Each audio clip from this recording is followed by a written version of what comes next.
complete. We're going to do some testing on the column's nose. Please stay clear, column space, waterfall, and if you're on the lower mountain lift, cover your ears. The February storm of 2021 was a large event for us. It started on the 11th. By the morning of the 17th, we'd received 85 inches of snow, almost 6 inches of water, and that's when things really got going. Looking up on the backside, you can see remnants of avalanche debris. It does look like there's a crown line.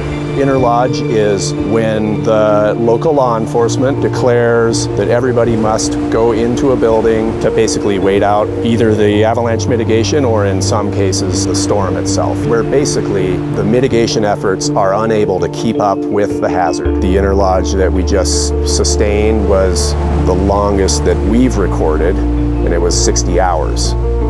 There are a lot of things about Little Cottonwood Canyon that are very unique. This highway is one of the highest avalanche indexes in the world. We have a very narrow canyon. We have a road on one side that runs right through the terminus of many avalanche paths.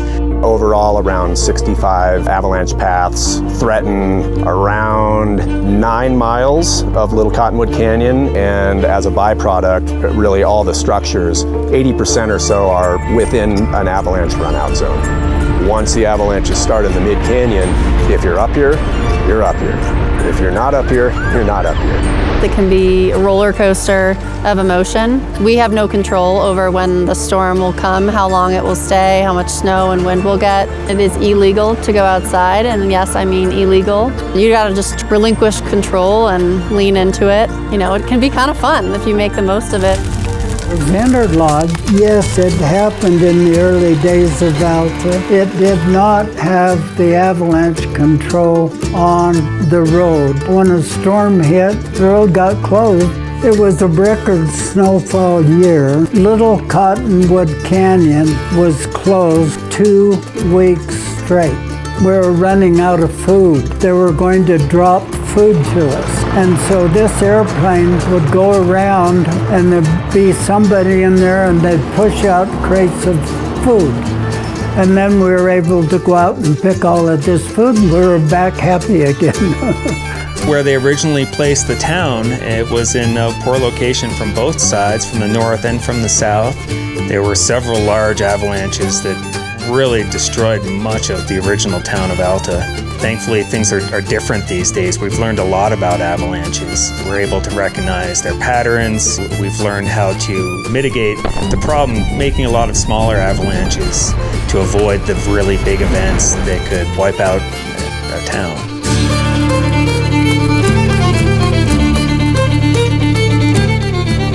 On a big full-day Interlodge, it's a team effort for an event like that. Everyone's involved. It couldn't work any other way.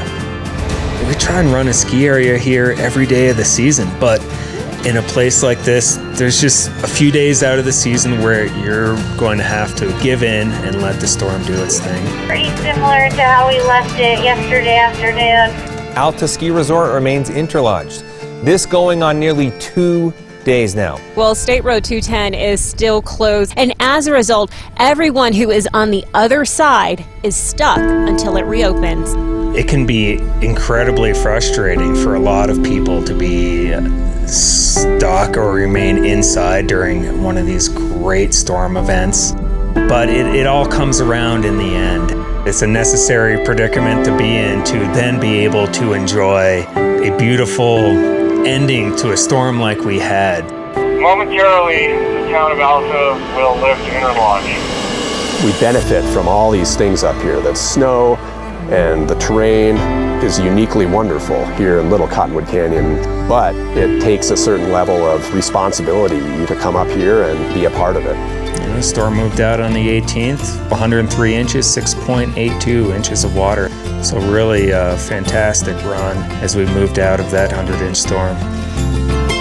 Today I walked down the street I used to wander. Yeah, shook my hand and made myself a bet. There was all these things that I don't think I remember. Hey, how lucky